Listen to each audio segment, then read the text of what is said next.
Hello friends, welcome back. ఈరోజు మనం ఈ వీడియోలో స్టాక్ మార్కెట్ గురించి డిస్కస్ చేద్దాం.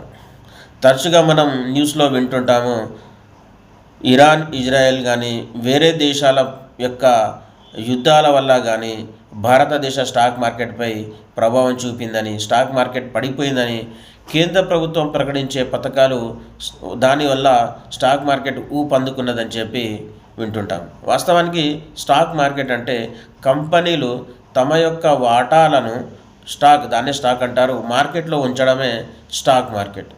ఎగ్జాంపుల్ తీసుకుంటే ఈ మొబైల్ తయారు చేసే ఒక కంపెనీ ఉన్నది.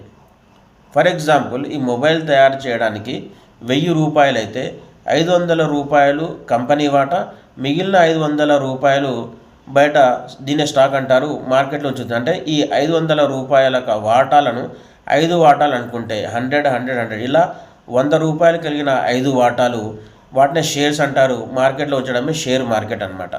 అయితే ఈ 5 వాటాలు ఒక వ్యక్తి కొనుక్కోవచ్చు, లేదా ఒక కంపెనీ కొనుక్కోవచ్చు, లేదా 5గురైనా పర్చేస్ చేసుకోవచ్చు. ఇందులో 50% అనేది కంపెనీకి వాటా ఉంటే మిగిలిన 50% బయట వ్యక్తులకు వాటా ఉంటుంది. అయితే ఈ ప్రోడక్ట్ అనేది మార్కెట్లో మనం పర్చేజ్ అంటే సేల్ చేసినప్పుడు ఒకవేళ 1000 రూపాయలకి మ్యానుఫ్యాక్చర్ అయింది కాబట్టి ఒకవేళ 1500కి ఒకవేళ మార్కెట్లో పర్చేజ్ అయితే 500 అనేది కంపెనీకి రావాల్సిన వాటా. ఇందులో 250 రూపీస్ కంపెనీ ఉంచుకుంటే మిగిలిన 250 రూపీస్ ఎవరైతే వాటాలు అంటే షేర్స్ పర్చేస్ చేశారో వాళ్ళకి ఈ 250 రూపాయల్లో వాటా ఉంటుంది. ఒకవేళ నష్టం వస్తే కూడా ఇద్దరు కంపెనీ ప్లస్ షేర్స్ ఉన్న వాళ్ళు కూడా ఈ నష్టాన్ని భరించాలి.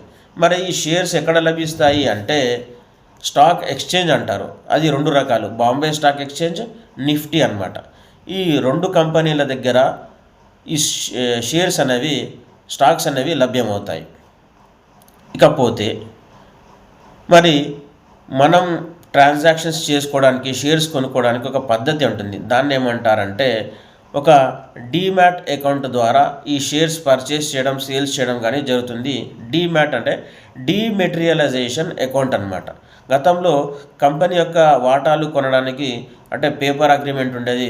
ప్రస్తుతం అన్నీ కూడా డిజిటల్లో జరుగుతున్నాయి కాబట్టి దీనినే డీమెటీరియలైజేషన్ అకౌంట్ అంటారు. ఇందులో మనం ఎన్ని షేర్స్ మనకు ఉన్నాయి, ఎన్ని మనం సేల్స్ చేస్తున్నాం, ఎన్ని పర్చేస్ చేస్తున్నాం అనే మొత్తం అకౌంట్ ట్రాన్సాక్షన్స్ కూడా అన్నీ ఈ డీమ్యాట్ అకౌంట్ ద్వారా జరుగుతాయి ఎప్పటికప్పుడు.